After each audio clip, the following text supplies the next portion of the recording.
Now, you mentioned that they are putting greater and greater demands on other organisations to provide them with proof that their programs are working. Do you have a sort of warning for them not to overcook this, not to overdo it just because it's the latest thing? Yes, absolutely. And the way I usually try to turn that around is to remind them that all of the information that they're demanding from their partners, they ultimately wind up with. And then it's their problem. And how are their data practices? And if you can have an honest conversation with funders, you'll often see a few sheepish looks. Their data practices may not be any better than the under-resourced nonprofits. So this is actually an opportunity for more honest conversations between funders and grantees about what are we actually trying to show, what are we trying to prove, and what data do we need to do that. We've fallen into the habit again of thinking, oh, what we really care about is what's the difference we're making against homelessness, for example. And the trap we fall into is thinking we need everybody's name, age, birth date, race, religion. Really, no, you don't. You probably need some basic numbers to make sure you're not double counting or undercounting something and you can track people over time, but you probably don't need that level of sensitivity. So you don't want to put that on your not-for-profits, and you certainly don't want them then sharing that information up the chain with you where it's now sitting in your office on your servers and you've got to worry about it. So I'd like to encourage funders in particular to see this is an opportunity to have really honest conversations about impact with their partners and figure out what's the least amount of data that you can collect to answer the questions you're trying to answer. If you are going to ask organisations to prove that they're doing what you're hoping that they are doing, and you are looking for good outcome sort of measures, what kind of responsibility do funders have to actually sort of enable that to occur, actually facilitate, increase the capacity of those organisations? I would think they have significant impact, significant requirements to do that.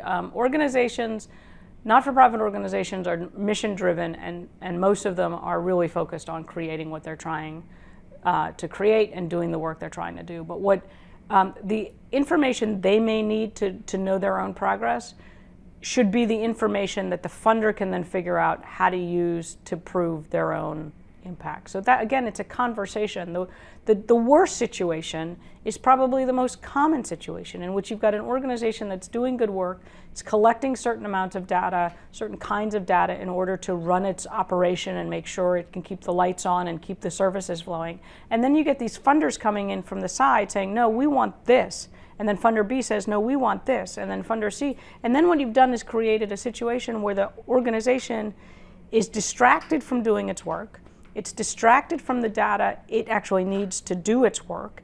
It spends all this time complying and gathering all this other information, and then all of that is potentially a liability and might make people more vulnerable. So I don't think there's a funder out there that wants that to be the situation that he or she is creating.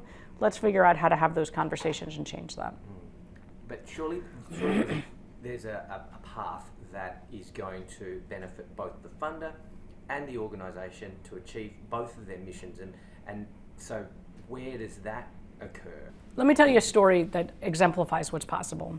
The F.B. Herron Foundation is a foundation in New York that focuses on affordable housing for people. It was run for years by a woman named Clara Miller, who had come from the not-for-profit sector and spent 20 years of her life filling out useless forms demanded by funders, right? Clara knew there was a better way to do this. F.B. Herron, under Clara's leadership, put all of its money into mission, so all of its investment dollars, all of its programmatic dollars, and they were funding affordable housing. So affordable housing organizations actually have a set of common measures, things they need to track in order to run the housing process that they're doing. What Clara did was help the collective group of organizations develop a set of common measures that they would all use. They drove that process, and that information was then stored in a third-party organization, in this case one called Cometrics. And on a daily, weekly, monthly basis, the housing organizations gathered the information they needed to run their business. They shared that information with Cometrics, which allowed Organization A to benchmark themselves against their peers in New South Wales or Victoria or wherever, right? So they were in charge of their data. They were only collecting the information that they needed to run their businesses. They benefited because they could benchmark themselves against each other and learn from each other. And when the foundation needed reporting, it didn't call the nonprofits at all. They never needed to file another report again. When Heron needed to know how those organizations were doing, it went to Cometrics, and it, through contractual agreement with the not-for-profits, it looked at how they were doing against the whole. It could look at the sector as a whole, and it went about its business. So with a little bit of creativity, not only can we improve the process, we could take out grantee reporting. And I bet you can't find me a not-for-profit that wouldn't be thrilled with that possibility.